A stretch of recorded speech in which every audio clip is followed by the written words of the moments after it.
The observation deck of the Galactic Academy's Xenobiology wing fell silent as the emergency alarm blared through the corridors.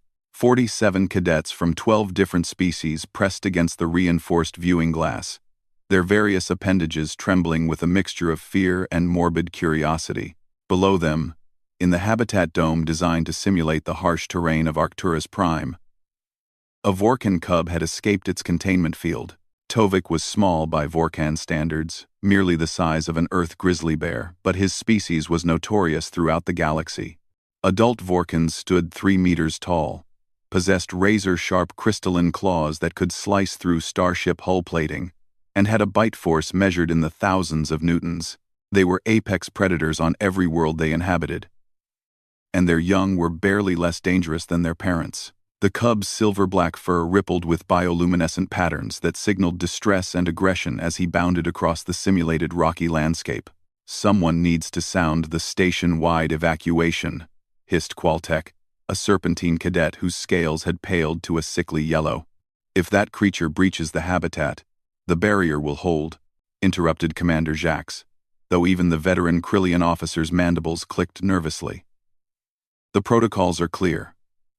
We seal this section and wait for the specialized containment team. They will arrive in approximately 17 minutes. 17 minutes.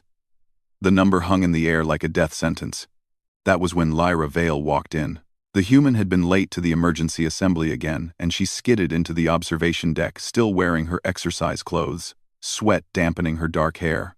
She was average height for her species, unremarkable in build compared to the hulking Chromath cadets or the serpentine grace of the Eutherians. Her pale skin bore none of the natural armor that protected most sentient species, and her soft body seemed almost comically vulnerable among her peers. "What's everyone?" Lyra began, then stopped as her eyes found the viewing glass. Below, Tovik had discovered the access tunnel that led to the maintenance levels. The cub's powerful claws were already scoring deep marks in the reinforced door. "Oh no. Is that the Vorkan cub from Professor Keyleth's behavioral study? Stay back from the glass," Commander Jacques ordered. "That creature is extremely dangerous. It has already injured 2 automated drones sent to pacify it." Lyra pressed closer to the window, her brown eyes tracking the cub's frantic movements. "He's terrified," she said quietly. "Look at his bioluminescence pattern. That's not aggression. That's panic. Look and leave it doth read. Look at his bioluminescence pattern. Look and his bioluminescence pattern. That's panic. Look at his bioluminescence pattern." Human Veil, I must insist. But Lyra was already moving.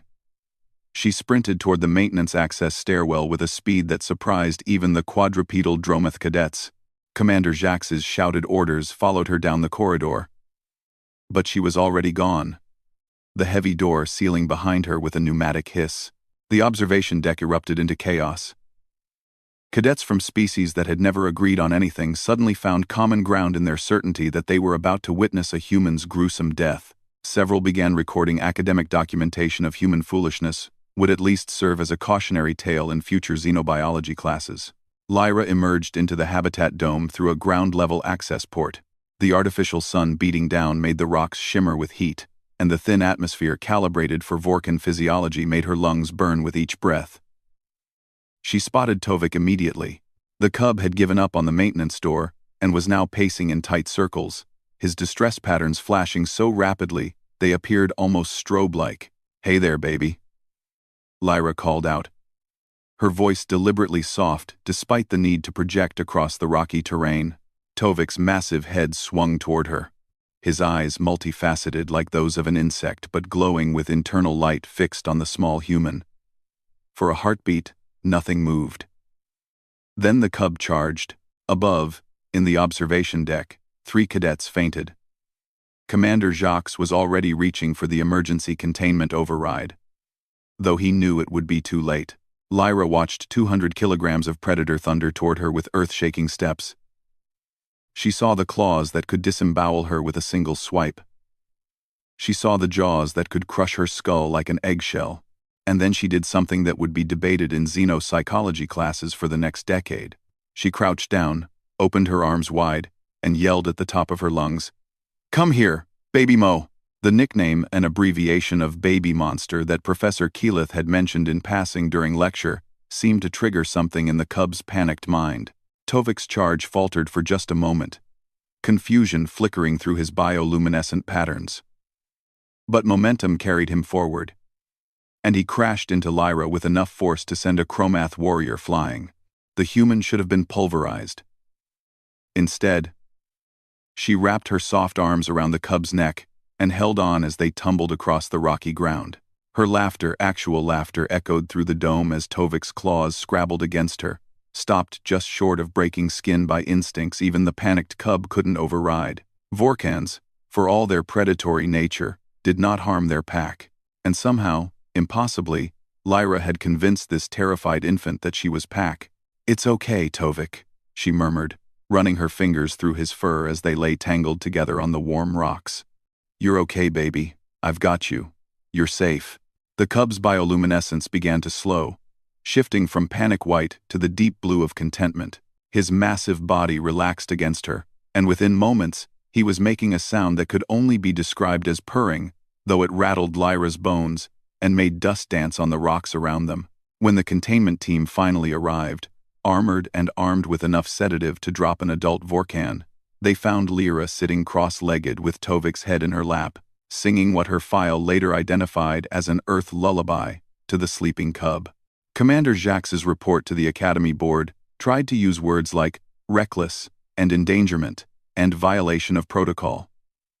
But he couldn't quite explain away the footage that every cadet had recorded couldn't rationalize how this soft, vulnerable human had accomplished with empathy and courage what their weapons and barriers had failed to do. The Galactic Academy's unofficial motto had always been knowledge through caution.